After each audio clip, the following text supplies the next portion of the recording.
Quand tu veux.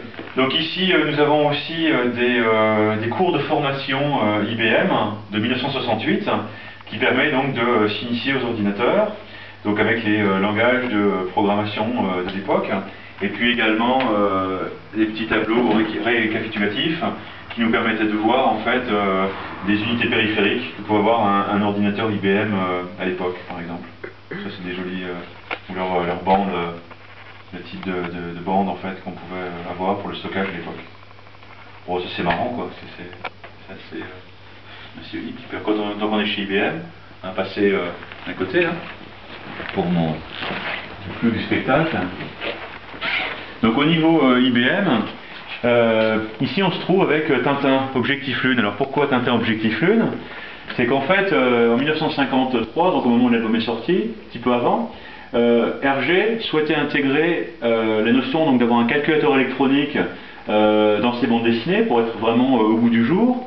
Et Hergé, donc le dessinateur de Tintin, était allé chez IBM, place Vendôme, pour voir à quoi ressemblait un calculateur électronique. En l'occurrence, il avait croqué l'IBM 604. Ça, c'est en fait un livre, un historique d'IBM. Donc ça, c'est l'IBM 604. Et il y a une réplique en fait qui est un dessin en fait qui est fidèle en fait à ce que ressemblait l'ordinateur à l'époque quoi. Et ce type d'ordinateur là, donc sur les premiers IBM 604, au départ il n'y avait pas de capot. Et ils ont fait appel à des designers à l'époque qui leur disaient vos ordinateurs c'est bien mais c'est pas très esthétiquement pas très joli, et donc il y a donc des designers qui ont travaillé pour mettre ces capots là sur l'ordinateur.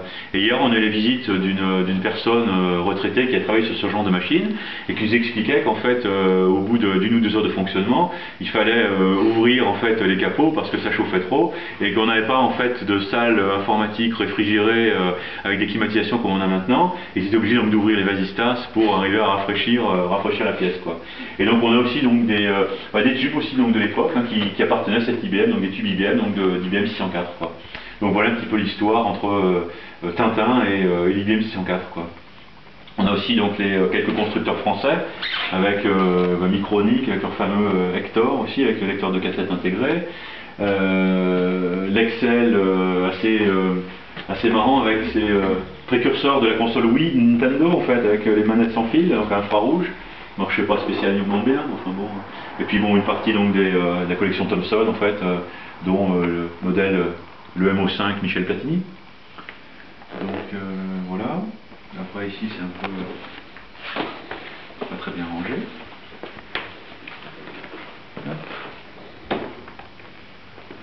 Et puis donc les Matra Alice, et puis le petit frère jumeau de l'Alice 32, donc le TRS-80 modèle le MC10. Puis donc la boîte aussi, la fameuse boîte donc de l'Alice, qui avait été dessinée par Möbius. Möbius, comme ça. On a récupéré aussi une valise aussi, une valise Alice, qui était soit vendue en petite boîte comme ça carton, ou alors il y avait une petite valise là. Un peu, c'est pas très facile d'aller chercher quoi. Alors j'espère aussi, là, mais on n'a pas eu le temps d'avoir un PC, je voulais faire tourner aussi le jeu des Guignols de l'info, les jeux de PC des années vers 95 par là, donc le CD-ROM en fait, donc du jeu des Guignols de l'info. On a après les calculatrices mécaniques des années 25 à 30. Donc ici on se retrouve, alors celle-ci on l'a datée aussi c'est assez intéressant parce que ce type de calculatrice mécanique, donc on pouvait faire addition-soustraction, et puis ensuite de l'autre côté on pouvait faire aussi addition et multiplication. Donc ça date des années 30, l'Adiator. Et là on a retrouvé en fait des cartes postales qui ont été en fait postées en 1936, donc on est à peu près sûr au niveau des dates, et qui faisaient en fait la promotion de ce type de calculatrice. Donc c'est assez amusant en fait de pouvoir montrer, d'avoir donc des éléments qui nous prouvent vraiment l'époque de ces objets quoi. Voilà, donc après on est jusque dans les années 70, puisqu'en fait les premières calculatrices électroniques sont arrivées dans les années au début des années 70 quoi en fait. Ici on a une calculatrice aussi mécanique assez rare de 1925 là aussi.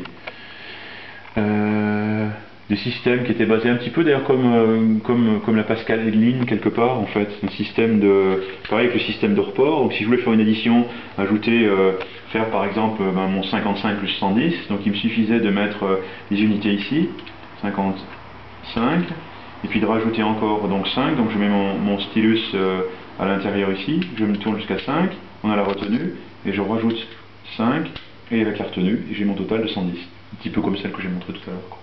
Ça c'est assez amusant, quoi. Et on l'a remise à 0 de l'appareil, et on range le stylus, et on est parti. Un adomiteur. Voilà. Et puis après on a quelques périphériques de stockage, donc avec les fiches perforées, puis les cassettes. Donc les premiers ordinateurs grand public, on utilisait en fait des cassettes audio pour stocker ça. Sinclair est arrivé avec un système un petit peu similaire avec leur micro drive derrière, puis après on arrivait les disquettes 8 pouces, les disquettes 5 pouces 5 quart, les disquettes 3 pouces uniques Amstrad, et 3 pouces et demi avec un lecteur de disquette derrière, le CD-ROM, puis on en arrive maintenant bien à la clé USB sur laquelle en fait, sur cette petite taille on arrive à stocker quelques 8 gigas de données, alors que avec un accès instantané, alors qu'à l'époque sur des fiches perforées, on en stockait peut-être qu'une vingtaine d'octets. Donc un ZX80 ouvert, 1980 là, et puis quelques microprocesseurs, et puis un ordinateur, une carte mère moderne de 1990, déjà 20 ans. L'utilisation, on a une mémoire à bulles aussi, alors je n'expliquerai pas le fonctionnement, enfin bon, c'est type qu'il y a eu dans les années 80, et donc un autre système de stockage assez particulier. Je ne sais pas encore approcher sur l'historique. Après on arrive, en intégrant un petit peu plus, on a des petits ordinateurs qui nous permettent d'écouter de la musique, c'est les fameux iPod, donc ça c'est les premiers modèles d'iPod d'Apple. Et puis on arrive jusqu'au téléphone moderne maintenant en fait, où on a aussi un petit ordinateur qui nous permet de faire notre courrier électronique, faire notre courrier même tout simplement, et puis de passer des coups de fil avec quoi. Donc on a des puissances ici qui sont des millions de fois supérieures à ce qu'on pouvait avoir en 1980. On a un scanner à main aussi, le premier scanner à main, en niveau de grille, ça fonctionnait. Et puis fameux AIM 65 complet.